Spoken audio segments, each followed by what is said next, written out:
Dramatic moments on paternity court.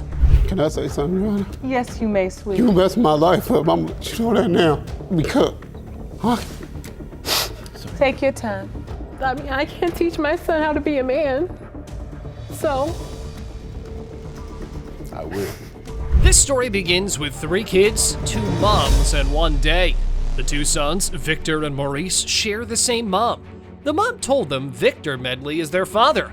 He even gave Victor Jr. the same name as him. However, when these 2 brothers connected with Victor Sr., he claimed not to know them. Mr. Heron and Mr. Medley, you are here to prove to Mr. Medley Sr. that you are indeed his son. Yes, Your And Honor. say results of today's DNA test will force him to stop denying you. Yes, Your Honor. Victor Medley Sr. started by doubting the paternity of all 3 of these kids, which was too much to take for both plaintiffs, as this had affected their childhood. Which brought us to the relationship timeline.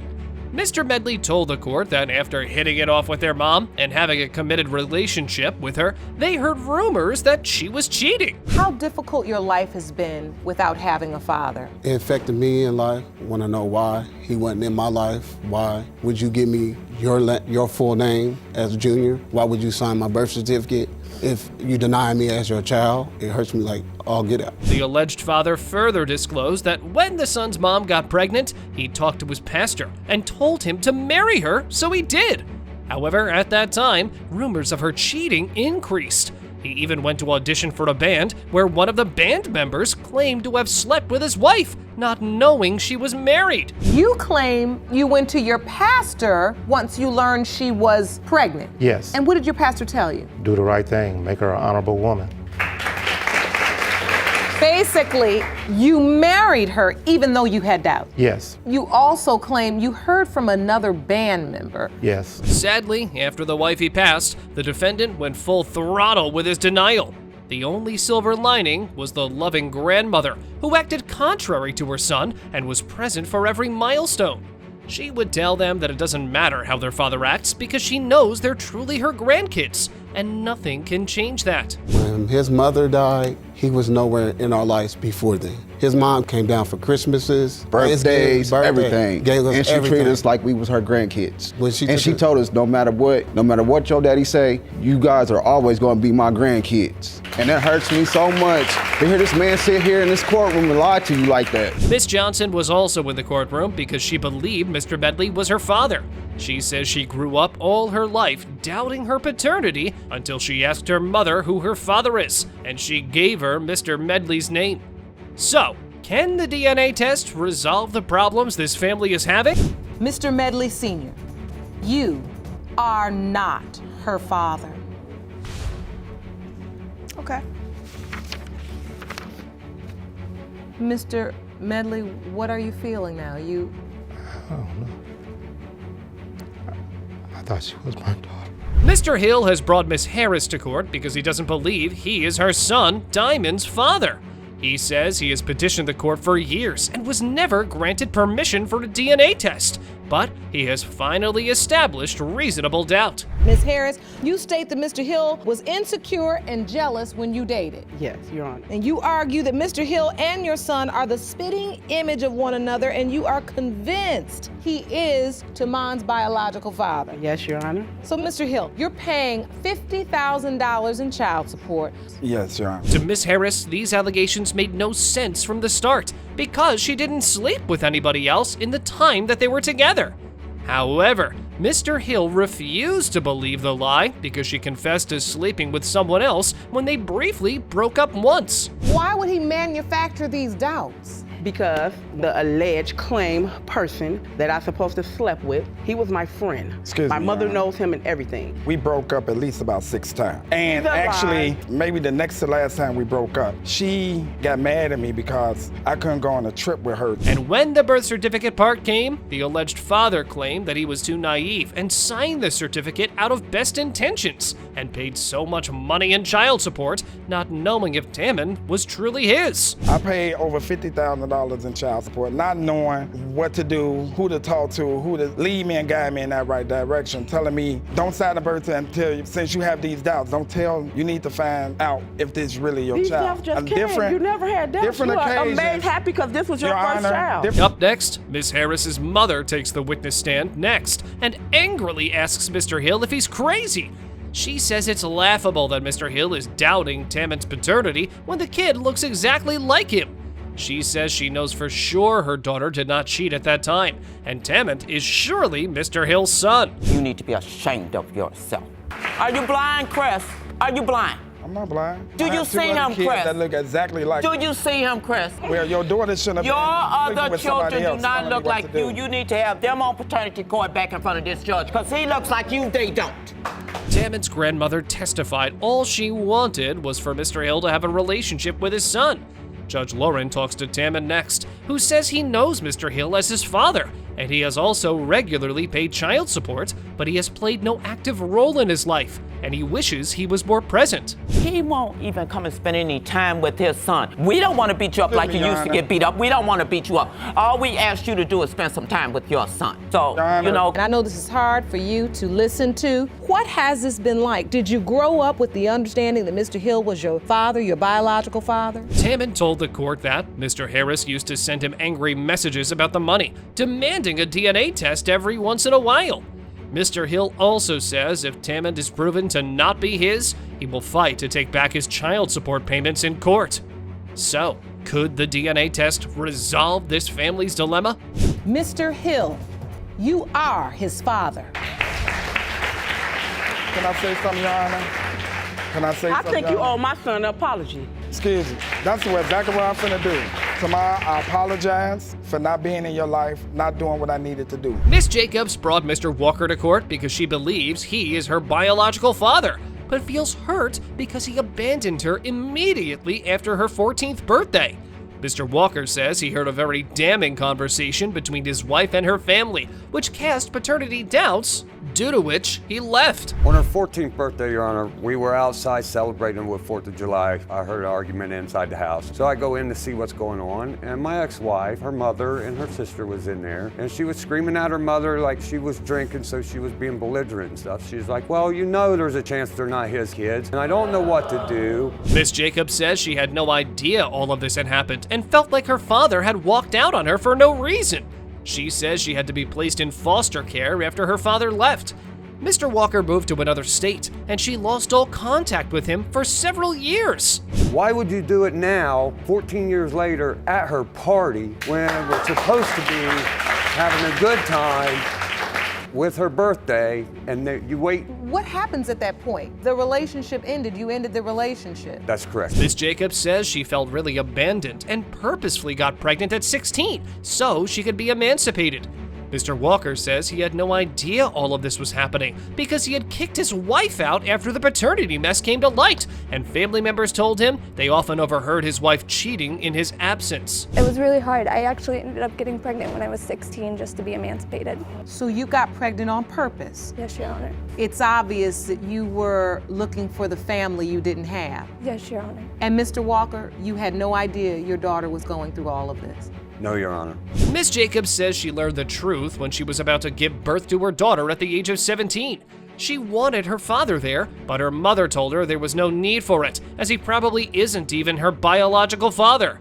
Miss Jacobs says she also saw her mother cheating when she was young. When I was 16, I told my mother that I didn't want to be around anymore, that I wanted my dad to come down for my daughter's birth, well, her birth. I had her when I was 17. And when my mom found out, she was like, I don't know why you would want him to be there. He's not your real father anyways. That means he's not her grandfather. That's when I looked at her. I kept her out of the birthing room when I gave birth to my daughter. Miss Jacobs says she remembers the incident vividly because the person she cheated with was her father's relative.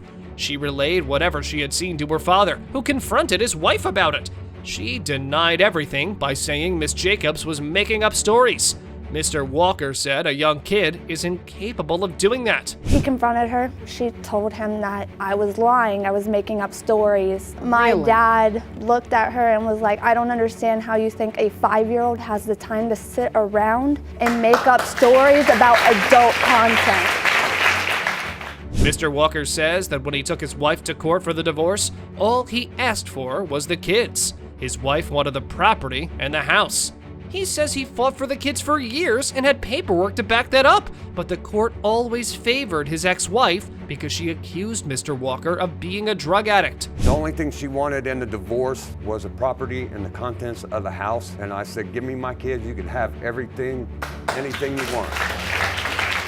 I brought the divorce papers with me to back that up as evidence. I've done nothing but fight for these kids, Your Honor. I love my children. My children are my world. He said he showed all this paperwork to his daughter when they reunited.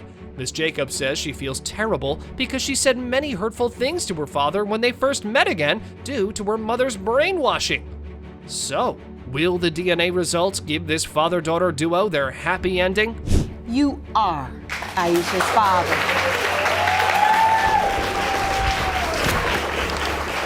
I love you. I hope that now that you have the truth. Miss Ellis brought Mr. Coger to court because she says they had a brief fling, after which she became pregnant. Mr. Coger says he can't be the father of the baby because he is sure they did not have intercourse. Judge Lauren is very confused by this and asks him to explain the situation. Ms. Ellis, you claim you had a brief fling with the defendant 3 years ago. Soon after, you ended up pregnant, and now you hope to prove that he fathered your 3-year-old son, Zamarian. Yes, Your Honor. Mr. Coger says he and Miss Ellis were friends and would often talk on the phone. He says one time they were hanging out when things started heating up and they decided to take it to the bedroom. However, before the act could begin, Miss Ellis expressed that she had vaginal discomfort and did not want to have sex. When we met, we were cool, we would talk on the phone, laugh it up, stuff like that. So it came to the point where she wanted to come over and stuff like that. So she would come over, we would hang out. Over the next course of time, we ended up being home alone. There's nothing wrong with her, there was nothing wrong with me. We both was attracted to each other and came about with, hey, you might want to go upstairs and, fool around, mess around or whatever. Miss Ellis says that's not how things happened. They began having sex despite discomfort, but later on, it began hurting too much, so she told him to stop, and he did. She says this goes to show that he could be the father of her baby. Judge Lauren says both parties believe something different happened. We were alone. We was watching the movie at the time. We was eating, chilling or whatever. And then, we started, talking about sexual stuff or whatever. We went upstairs. As he said, he got undressed, I got undressed. And I was like, okay, it hurts. And he was like, you want me to stop? So I was like, no, you can keep going or whatever. So he kept going. And so I was like, okay, now it's starting to hurt a little too bad now. Can you stop or whatever? Judge Lauren asks Miss Ellis how she knew she was pregnant. She said she was out shopping with her mother when she blacked out. She was rushed to the hospital where some routine tests were done, and the nurse came back with the results and told her that she was pregnant. Miss Ellis was in shock and couldn't believe the nurse. So we're walking to a shopping mall or whatever, and they say, I passed out. And I had to be rushed to the hospital. I woke up, I'm in the hospital room, I'm not knowing, what's going on, what to do. And so a nurse came in the room and she was like, okay, you had passed out, we feel like you had a heat stroke, so we're gonna give you some fluids and everything, draw some blood to see what happened. Mr. Coger said he found out about the pregnancy through Facebook. Miss Ellis had posted pictures of herself pregnant, and he messaged her to ask if there was any chance the baby could be his. Miss Ellis said she didn't want any drama as she was seeing someone else at the time, so she said no. I had only told him and my mother, those were the only 2 people that knew I was pregnant. Nobody else in my family knew. He didn't know. Nobody knew I was pregnant. But Mr. Coger didn't even know? No. So, Mr. Coger, how did you find out about the pregnancy? I found out via Facebook. Oh. Facebook. And I have an ultrasound picture. Miss Ellis says she also had unprotected sex with someone else the week before she slept with Mr. Coger. She says she didn't want him involved as her boyfriend at the time wanted to take the baby's responsibility. Judge Lauren says the biological father still has the right to know. So, what are the DNA tests going to say? You are Zamarian's father.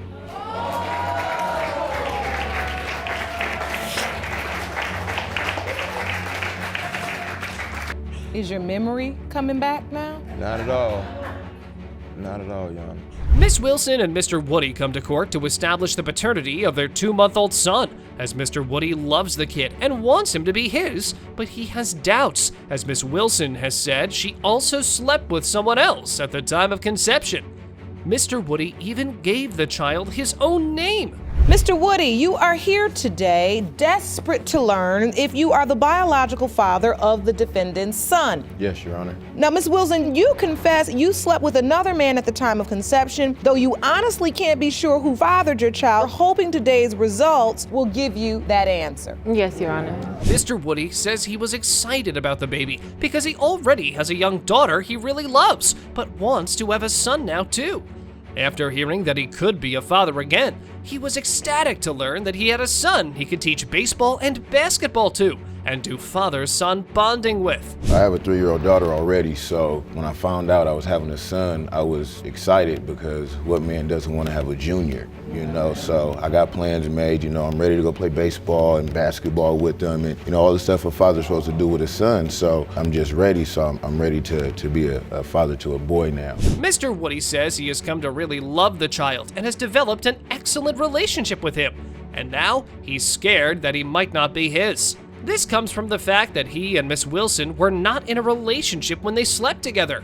Judge Lauren remarks that it's easy to fall in love with a beautiful baby. So you love the baby? Yes, I thought that was it, you know, but come to find out, you know, I have my doubts about if he's mine or not. Because you and Ms. Wilson are not in a relationship, you know that there is a strong possibility Yes. that this child could be someone else's. Yes. Miss Wilson contacted Mr. Woody on Facebook because there was no other way to contact him. She says she took various home pregnancy tests and they all came back negative. She did a blood test, which soon came back positive. Miss Wilson says she was very shocked as she didn't feel ready to have a baby. I was walking down the street with my friend. We were drunk and we were going up to the store. He was in an apartment complex, with his daughter in a stroller, and he said, "You're cute." And I was like, "Oh, you cute too." So we walked to the store and we walked back to my friend's house. We had intercourse. Okay. Mr. Woody says his girlfriend was the one responding to Miss Wilson's texts, so he didn't even know for some time that she was pregnant. He then shows Judge Lauren some text messages from Miss Wilson, which indicate she was threatening to take him to court when breaking the pregnancy news. I have a couple of pieces of evidence, and I got the picture of me and my son, and I have the messages from Facebook. I'm pregnant, so I hope you know we're getting a DNA test when the baby's born, and I'm hitting you up with this child support. I'll see you in court. As read. That's your first? You're Hello. gonna be a father? Hello. Way harsh, Miss Wilson. Miss Wilson says she hasn't even told the other guy about the pregnancy because she had sex with Mr. Woody first. Judge Lauren says the order of intercourse doesn't matter as long as both events occurred in the period of conception. So, can the DNA test clear up this confusion? Mr. Woody, you are not his father. What? Jerome, will you please have her sit down?